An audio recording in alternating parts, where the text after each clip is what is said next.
ဒီကောင်တွေကတော့ဘာဖြစ်ချင်လဲတော့ပြောချင်တော့ပါဘူးဗျာဘာဖြစ်ချင်လဲမသိတော့တာအခုဒီလောက်ကုန်ပြီပေါ့ဒီလောက်ကုန်ပြီတပတ်နဲ့နှစ်ပတ်အတွင်းBNIကိုတက်ပြီးတော့ဆန္ဒပြဖို့ရွာတွေကိုစီယုံရေးရှင်းနေတယ်တချို့ရွာတွေဆိုရင်ဆန္ဒမပြဘူးလို့ပြောတာဖိအားပေးတွေထပ်လုံနေတယ်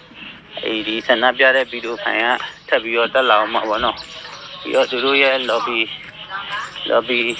ဒီဆယ်လီအုပ်စုကြီးမမားတွေနဲ့အမြေပြင်မှာသူတို့ဒီဆန္ဒပြပွဲမှာကိုယ်တိုင်လိုက်ပြီးမှတ်တမ်းယူဖို့ပေါ့ကိစ္စတွေလည်းခေါ်ယူပြီးတော့ညှိနှိုင်းတာတွေတော့ရှိတယ်အတွင်းတရင်ကတော့ဒါရပြီးသားပေါ့နော်